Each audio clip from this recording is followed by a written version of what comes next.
I love my wife. I love my child. I don't want to leave them.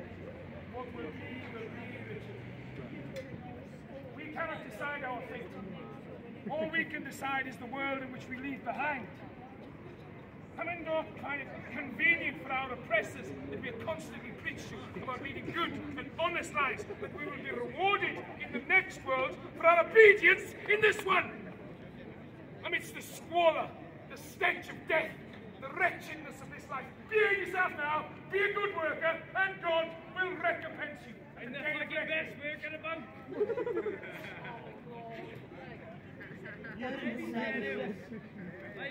I have nothing. Nothing except my faith. Deny me not my faith, sir. Forgive me, Richard. I see now that you're a coward. Sorry, Dad.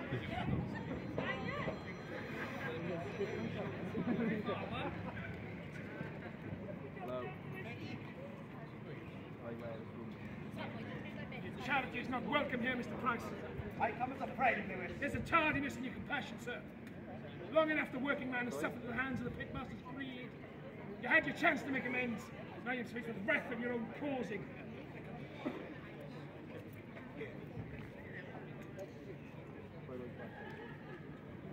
Oh, how are you, Richard? I miss my wife, sir. She misses you too. She is here. She wishes to see you. No. Not like this. You can't see me like this. Elizabeth is a far stronger woman than you give her credit for, Richard. She's been cared for very well by your sister and the Reverend Howells. She longs to see you. Her resolve and strength of love is quite remarkable. She insisted on being with Day. It was against your sister's wishes, of course, now they know she's with child. Brought Mary here. No, I thought you knew. I am sorry, Richard. I thought you would have known. Elizabeth is with child. Yes, she is carrying your child, Richard. But look, I'll send for her. You ought to hear it from her. I believe it will do you good to speak to one another, to talk. Yes. I will speak to the guards when I leave, but before I go, Richard, there is something you must know. A petition is travelling around the valleys as we speak. I am told it already numbers in the thousands and will be taken to Parliament upon its completion. This petition lays claim to your innocence, Richard, and your right to freedom. You're confounded, Mr. Price. Fear not, Richard. You are an innocent man. The judge cannot ignore that.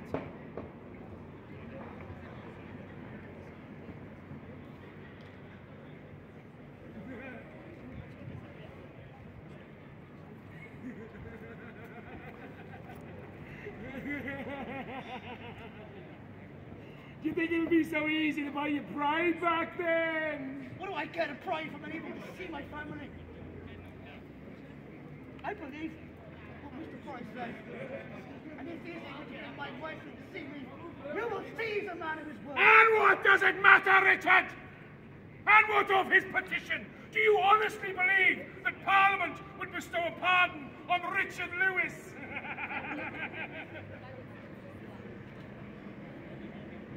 Let me tell you a story, Dick. There was once a fisherman. He too was a simple man, a devoted, loving husband and father. Each day he would go off on his way to work, catch his fish, enough to feed his family. And then he would return home to his wife and children. He taught his children well of the respect that mankind must have for nature. And then one day, whilst he was hard at his work, a traveling stranger came to speak, and the stranger, he spoke a seductive and manipulative tongue. He tried to defraud him. The fisherman was no one's fool, no. He soon saw through that stranger's tempting tongue. The fisherman stood quietly. The stranger said, if you invest in a net, you can catch more fish. You could then sell those fish and invest in a boat. Soon enough, all the fish in the ocean would be yours to sell. No, said the fisherman, you see, this angered him greatly. He saw in the eyes of that stranger a greed of the like he had not witnessed before. He threatened the stranger with his cutting knife, "Be gone from here, and never return." But the stranger did return, the very next day. Only now, he came with more strangers. And he brought that net he spoke of too. That same day, he caught thrice the fish the fisherman caught, and the day after that, and the day after that too. Soon enough, he catched all the fish. He bought a boat. He invested in that net. His wealth of catch grew greater and greater with each passing moment. He did not need to count fish anymore. He had amassed such an empire that he hired a brigade of strangers to man his fleet of fishing boats. This continued until one day, poor fisherman rested his line on the sea. Tear in his eye. He knew there were no more fish. A stranger called them all. Really? I come fishing with them. Really? I have just been told by Joseph to get us that my wife is carrying my second child. And you are spouting this nonsense to me. Tell me this then, Lou. What's the moral of your little story, eh? And who is this family of fishermen? Is it me? Or is it you? All I've ever wanted is to help our people. Now, I wish to go home to my family. I don't want to be the saving of Wales. Return to your wife and family, you say. Tell me this then, Richard. What future would you risk leaving them? Can't you see we are here to make a better world, a better Wales, where our children and our children's children can live in peace, where the pitmasters too can realize that we are human beings. We have the ability to love, to cry, to hurt, to feel pain, just like those that feel they own us. We are not here to be used as some instrument for their greed and then tossed aside when we're all spent out. Wake up! Realize we are privileged to be here.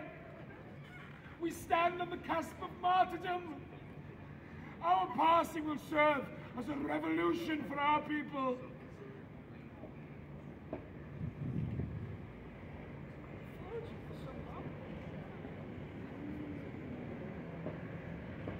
God, for so long.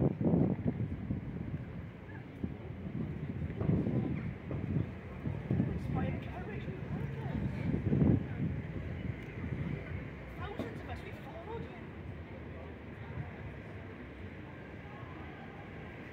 As long as I know, despite faith, sharing the shadow, see for you who we are. Just a man now.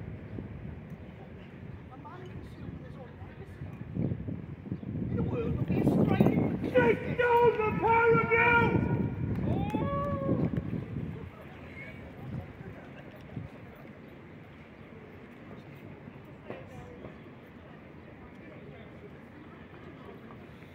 You have some pretty powerful friends, Dick Penderyn.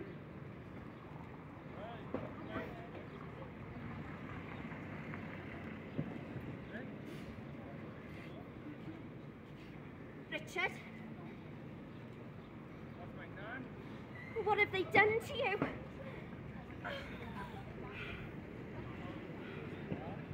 Liz, I can hear your heart beating so fast. You know, Mr. Bryce told me. I tried to tell you, but there was never a good time. You were always too busy and just... Understand? You feel tired.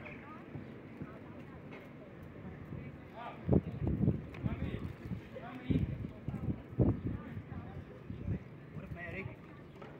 She's fine. She misses you more now that you're not there. Do you know why they called you Dick Penderyn? They've mistaken you for me. I was once known as Lewis of Penderyn. They don't know who you are. Dick Penderyn. Oh, don't speak like this, Dick. We cannot lose you. Mr. Price has launched a petition. They've taken it all the way to London, to the government, to the king. The whole of Wales is behind you, Camwedd. We've had word from all corners of the nation. They cannot ignore the cries of a nation. You will be free. We can but dream. Dick Penderyn! Long live Dick Penderyn! You're right, Liz. We must keep our faith. I believe our love will prevail. And the justice of the land will be served.